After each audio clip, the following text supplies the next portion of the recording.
Assalamualaikum teman-teman, selamat siang. Waalaikumsalam warahmatullahi wabarakatuh. Selamat siang, Bu Tari. Alhamdulillah teman-teman, terima kasih sudah bisa hadir dalam siang ini. Perlu teman-teman ketahui bahwa siang ini saya akan melakukan dan melaksanakan tugas demonstrasi kontekstual, yaitu saya akan melakukan coaching dengan Alur Tirta.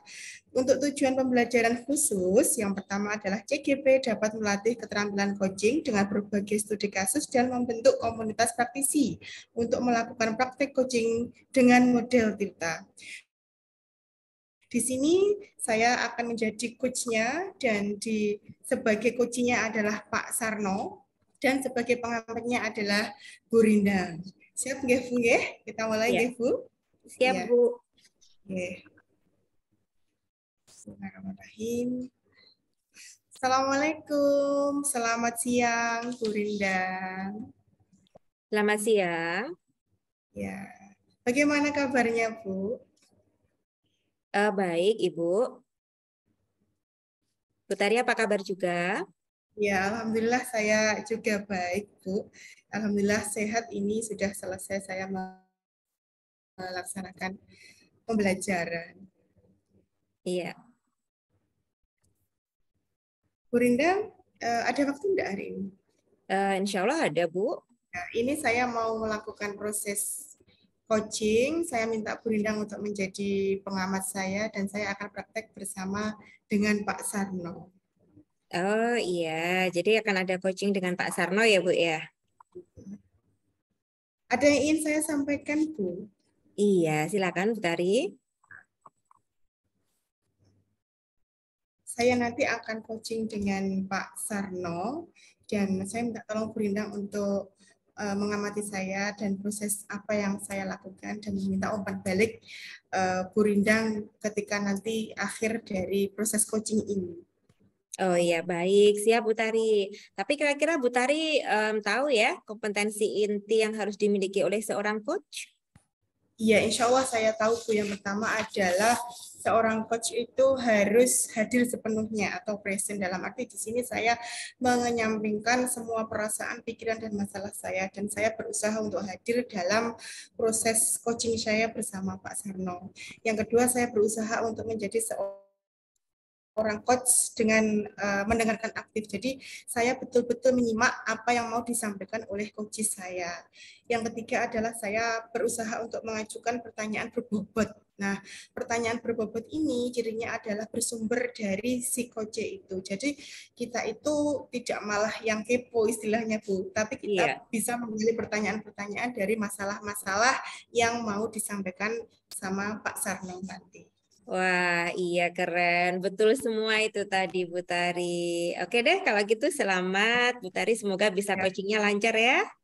ya, Bismillahirrahmanirrahim. Iya. Ya. Pak Sarno, sudah siap Pak Sarno? Siap. Pak Sarno, apakah suaranya kedengaran, suara saya? Belum terdengar Pak Sarno sampai sini suaranya. Pak Sarno masih, iya suaranya Pak Sarno. Suaranya Pak Sarno.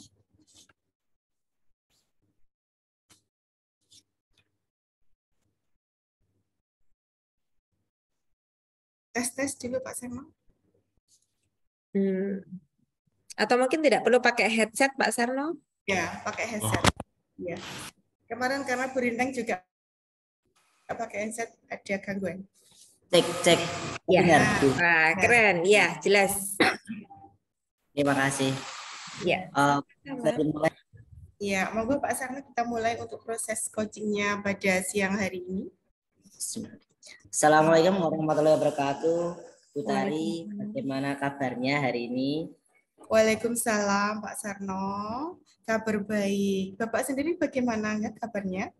Alhamdulillah, walaupun kali ini mata saya agak sakit, tapi insya Allah keadaan kondisi tubuh saya tetap sehat dan insya Allah bisa mengikuti coaching kali ini karena ini intinya adalah saya ingin meminta waktu dari Bu Tari untuk mendengarkan keluh kesah saya, cerita saya tentang apa yang saya rasakan akhir-akhir ini, Bu. Baik Bapak, apa yang mau Bapak ceritakan? Oke, begini Bu, pada akhir-akhir ini saya merasa menyerah menghadapi salah satu murid saya yang bernama Diki, di mana murid saya yang bernama Diki itu mempunyai kebiasaan sering tidak masuk sekolah ketika jadwal pelajaran matematika. Iya. Jika dia pun masuk, itu dia ogah-ogahan atau malas-malasan waktu pelajaran matematika dan juga kurang antusias. Bahkan sesekali pada matematika kelas 5 itu kan kita tahu pelajarannya sangat sulit, materinya banyak. Nah, itu enggak ada antusias dan kelihatannya itu mengabaikan, bahkan keberadaan guru itu kadang enggak dianggap seperti itu, Bu. Oh, iya. Oh gitu ya Pak. Jadi menurut Pak Sarno, apa yang Bapak harapkan dari obrolan kita di siang hari ini? Oke, yang saya harapkan adalah solusi atas permasalahan tentang kebiasaan dan antusias si Diki dalam pembelajaran matematika di kelas 5. Jadi dia mempunyai motivasi belajar, begitu Bu Tari. Dari seorang Diki ini Pak ya. Ya. Lalu Pak, menurut Pak Sarno, kira-kira apa Pak yang membuat Diki itu mempunyai kebiasaan demikian? Dia kan sering tidak masuk waktu pelajaran matematika dan dia itu sepertinya kurang antusias dalam mengikuti pembelajaran yang Bapak sampaikan. Kenapa Pak seperti itu Pak? Sepertinya hal yang membuat Diki demikian adalah dia itu kurang percaya diri atau bahkan tidak percaya diri, dan dia juga merasa tidak bisa mengerjakan soal matematika dengan baik dan benar. Maka Diki itu sudah takut duluan ketika mau mengerjakan soal, sehingga ketika ada jadwal itu dia seperti fobia atau ketakutan itu Bu. Jadi intinya tidak ada keinginan untuk masuk atau keinginan untuk mengikuti pelajaran. Ya, seperti itu Bu. Oh, jadi Diki ini merasa dia tidak yakin dengan kemampuannya. Dia tidak yakin bisa mengerjakan soal matematika sehingga dia itu jika pelajaran matematika dia nggak mau masuk gitu ya Pak ya? Betul. Pantas Pak Sarno. Hal apa yang menyebabkan Diki itu kurang antusias ketika pembelajaran matik, Pak? Nah, sepertinya cara saya menjelaskan itu terlalu cepat dan saya fokus pada murid yang bisa saja. Jadi mengabaikan dari si Diki itu. Nah, jadi saya lebih fokus ke anak-anak yang cepat menerima, kemudian cepat menguasai pembelajaran matematika. Jadi saya sampai lupa atau kasarannya itu saya memukul rata kemampuan anak-anak seperti itu. Oh iya iya iya. Jadi Pak Sarno itu tidak fokus itu Pak ya, tidak fokus pada Diki saja karena mungkin Pak Sarno kan muridnya bermacam-macam, ada yang pinter, ada yang kurang, ada yang muridnya stuck. Jadi Pak Sarno ini tidak memperhatikan Diki tersebut sehingga dia merasa tidak pede dengan kemampuannya, gitu ya Pak. Iya, betul Bu. Kira-kira nih Pak, apa langkah Bapak untuk mengatasi hal tersebut agar Diki itu mau masuk dengan sadar ketika pembelajaran matematika dan dia itu juga bisa antusias dalam pembelajaran yang Bapak ajarkan di dalam kelas. Oke, menurut saya harus memantau Diki. Pertama dengan pendekatan individu itu. Nah, saya akan memberi motivasi agar dia mau masuk pada waktu pelajaran matematika. Yang kedua, saya juga akan merubah cara mengajar saya dengan mungkin dengan menerapkan pembelajaran berdiferensi sehingga nantinya bisa mengakomodir dari kebutuhan-kebutuhan Diki ataupun kesiapan belajar Diki tersebut. Oh, gitu ya Pak ya. Gini Pak Sarno, kalau saya boleh tahu lagi nih Pak, Bapak memperlakukan Diki bagaimana dan Bapak menggunakan sumber belajar apa ketika Bapak mengajar matematika itu Pak? Oke, sebenarnya saya kurang memperhatikan Diki itu yang pertama Bu. Ketika dia mengerjakan matematika, saya jarang bertanya apakah dia paham, apakah dia mengerti atau tidak. Dan saya juga menggunakan buku paket saja. Jadi mungkin literasinya kurang seperti itu.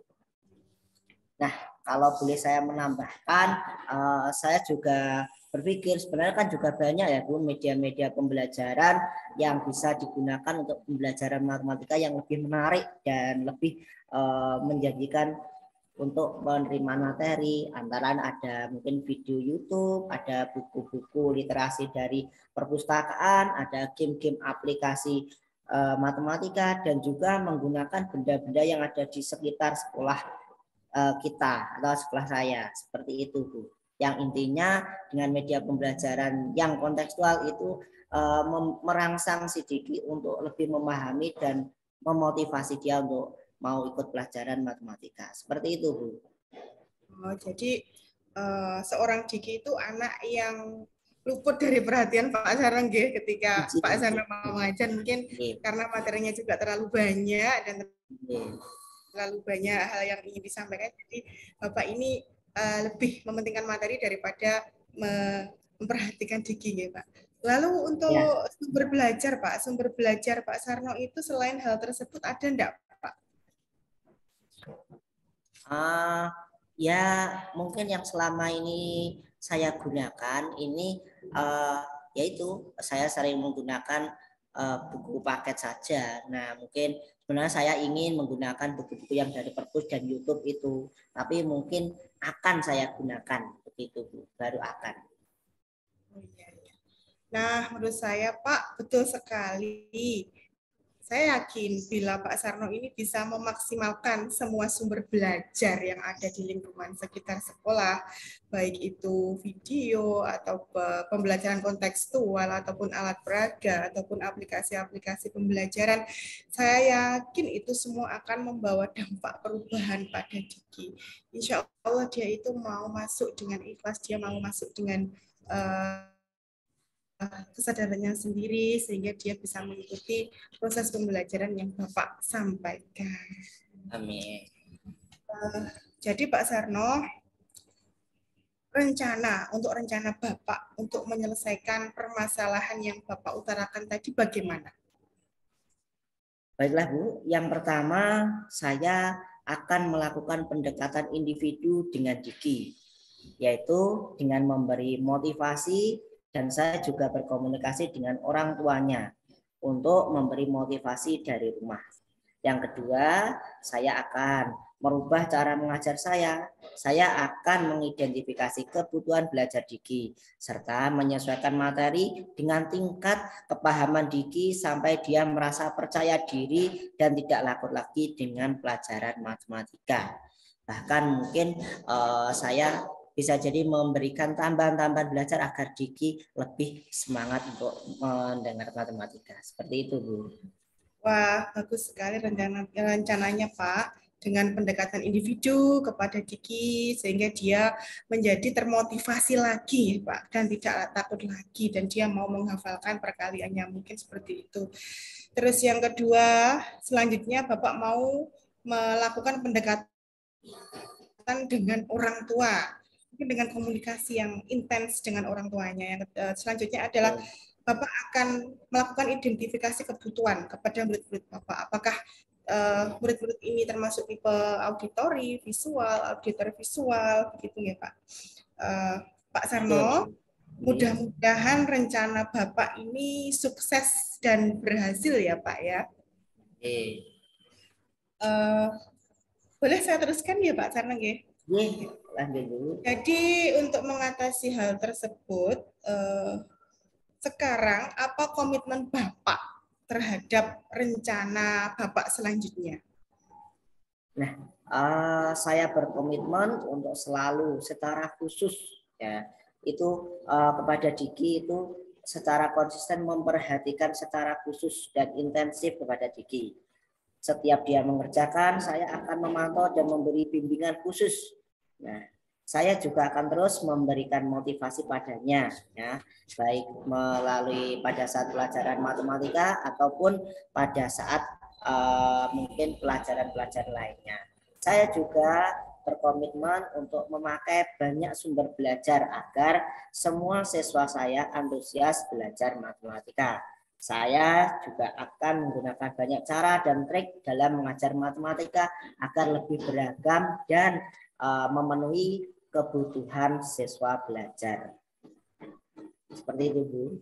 Wah, bagus sekali Bapak. Jadi Pak Sarno ini mempunyai komitmen yang kuat dan konsisten ya, untuk mengerjakan apa yang menjadi langkah-langkah Pak Sarno dalam mengatasi hal ini. Pak Sarno akan memantau, memberi bimbingan khusus jika diperlukan, dan juga akan terus memberi motivasi padanya. Karena motivasi itu sangat penting ya Pak Sarno ya. Iya, Bu. Terima kasih Pak. Semoga kita semua bisa menjadi guru yang dicintai dan dirindukan oleh murid-murid kita. Amin. Terima kasih Ibu atas coaching kali ini. Saya mendapatkan pengalaman yang berharga. Jadi saya tahu kekurangan saya, bahwa saya mungkin kurang peduli dengan siswa, kurang literasi dalam strategi belajar, kemudian pembelajaran, yang intinya itu juga menjadi umpan balik saya agar untuk terus belajar sepanjang hayat. Dan nantinya saya juga sekali lagi berkomitmen bahwa bagaimana saya akan berusaha agar Diki itu untuk lebih paham dan mau mengikuti pelajaran matematika dengan ikhlas. Seperti itu, Bu. Pak Sarno, nanti kira-kira setelah ini sekitar 2 minggu ada waktu lagi ya untuk kita ngobrol ya? Selalu Bu, saya mengharapkan itu. Jadi saya dengan makan bakso gitu. Ya, saya ingin tahu perkembangan dari anak yang bernama Diki ini, karena kalau sudah seperti itu harus ada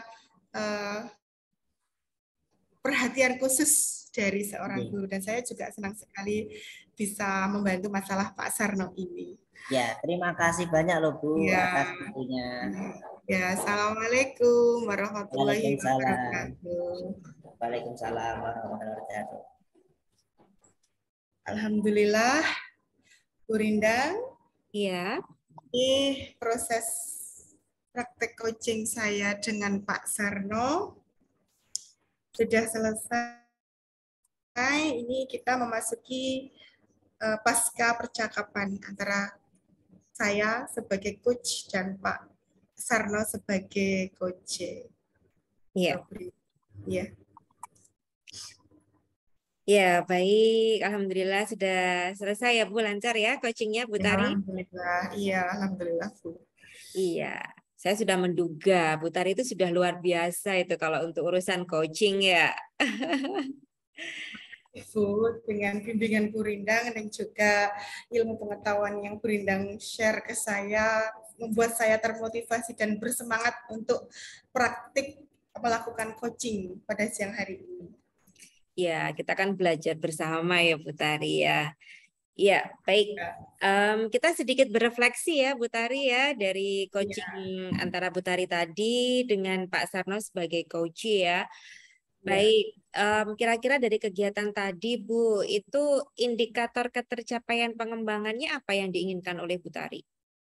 Saya ingin mengembangkan kompetensi mendengar aktif dan memberikan pertanyaan yang berbobot, Bu.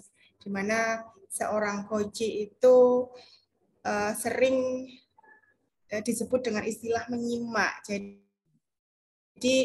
seorang coach itu berusaha untuk mendengarkan lebih banyak dan lebih sedikit berbicara.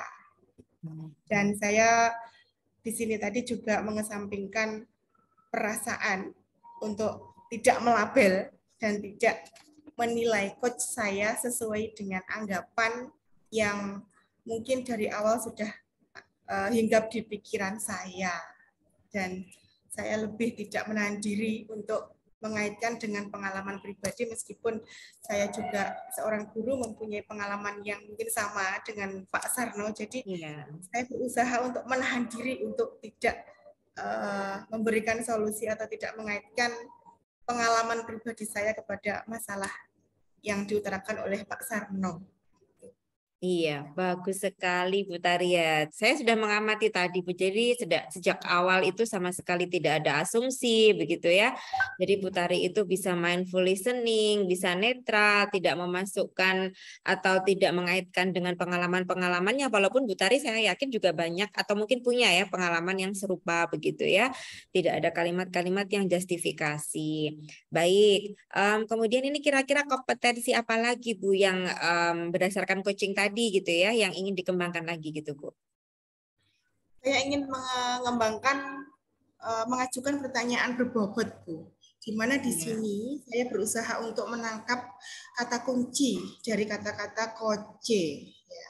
Dengan menggunakan ciri-ciri kata kunci itu, kata kunci itu saya dapat dari hal-hal yang sering diucapkan dari Pak Sarno dalam mengembangkan masalah tadi. Jadi sedikit banyak saya sudah bisa menangkap kata kunci tentang seorang anak Diki yang dia itu tidak mau masuk karena dia tidak pede dan dia tidak mau belajar matematika, dan juga cara mengajar Pak Sarno yang monoton sehingga tidak menimbulkan antusiasme belajar anak-anak di dalam kelasnya. Begitu, Bu. Iya, baik. Terima kasih atas refleksi diri Bu Tari tadi ya. Baik, sekarang saya mohon izin ya Bu Tari ya untuk memberikan beberapa feedback begitu ya terkait dengan kegiatan coaching yang dilakukan oleh Bu Tari dan Pak Sarno sebagai coach tadi. Saya awali dulu dari coachnya yaitu Bu Tari. Saya lihat ini dari keseluruhan kalimat-kalimat yang diutarakan oleh Bu Tari, dari bahasa tubuhnya itu bisa saya lihat bahwa Bu Tari itu sabar begitu ya mendengarkan Pak Sarno bercerita begitu. Jadi mulai dari awal, kemudian bisa membuat pertanyaan-pertanyaan berbobot sehingga tadi bisa membuat pertanyaan berikutnya yang berasal dari kata kunci dari pernyataan atau cerita Pak Sarno yang sebelumnya begitu. Kemudian berikutnya menurut saya dengan memberikan pertanyaan yang terbuka seperti yang Bu Tari lakukan tadi, dengan mendengarkan yang memberikan kehadiran yang penuh begitu Bu ya, jiwa rasa hatinya Bu Tari itu kelihatan sepenuhnya itu membuat Koci merasa nyaman Bu kalau saya lihat. Jadi tidak ada keraguan, tidak ada rasa malu begitu untuk mengatakan yang sebenarnya apa yang terjadi begitu.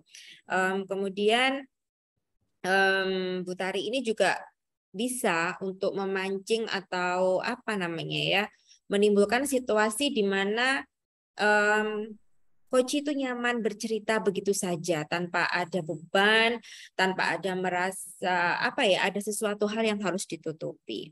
Begitu. Kemudian umpan balik saya terhadap coach yaitu Bapak Sarno, saya lihat Bapak Sarno itu rileks begitu ya, santai begitu. Jadi ceritanya tuh mengalir begitu dengan pertanyaan-pertanyaan terbuka yang diberikan Bu Tari itu semakin lancar begitu ya ceritanya ya. Oke. Tadi juga Pak Sarno dengan pertanyaan yang terbuka dari Bu Tari begitu ya, yang sesuai dengan alur Tirta ya. Jadi tadi tentang rencana aksi begitu, akhirnya di situ Pak Sarno bisa menemukan idenya sendiri ya, menemukan solusi-solusi atas permasalahan siapa tadi Bu ya? Diki ya. Iya, dari permasalahan sidik itu seperti apa begitu. Jadi di sini sudah saya lihat tampak sekali alur Tirta mulai dari tujuan, identifikasi, rencana aksi, dan juga yang terakhir tadi Bu Tari menanyakan tentang komitmen ya, di mana itu merupakan tanggung jawab Pak Sarno terhadap apa yang sudah direncanakan tadi. Baik, sepertinya itu Bu dari saya terkait dengan feedback coaching panjenengan. Iya, terima kasih Bu Rindang, terima kasih atas waktunya. Semoga sama-sama ini bermanfaat dan membawa banyak perubahan serta ilmu baru bagi saya. Iya, sama-sama Bu Tari, Pak Sarno. Saya akhiri dulu Bu Rindang, terima kasih waktunya. Selamat siang. Assalamualaikum warahmatullahi wabarakatuh. Waalaikumsalam warahmatullahi wabarakatuh.